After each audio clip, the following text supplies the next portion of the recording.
երբ որ ասում եք միասնական ընդդիմություն, շատ կարևոր է դրա տակ ինչ եք հասկանում։ Եթե միասնական ընդդիմություն ասելով դուք հասկանում եք, որ բոլորս պետք է մեկ ցուցակում լինենք։ Չէ, դա սխալ է։ Դա կեղծ թեզ է, ես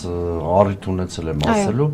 Այդպիսի բան չի լինում ոչ մի երկրում։ Իհարկե։ Որովհետև միշտ էլ գտնվելու է ինչ-որ ազդեցիկ ընդդիմադիր սեգմենտ,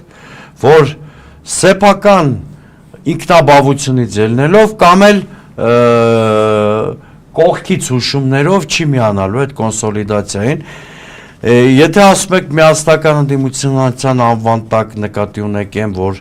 ընդդիմադիր ասենք 4-5 ազդեցիկ խմբեր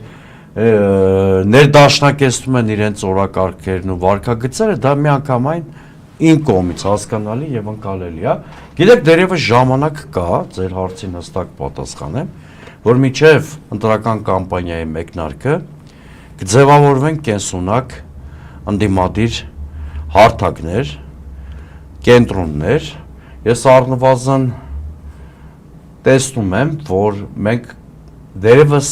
հույսեր եւ շանսեր ունենք ստեղծել քաղաքական, ներքաղաքական այնպիսի ստատուս քվո, որը երկիրը դուրս կբերի պայմանական ասած 3 խմբակցությունների ճիրանից։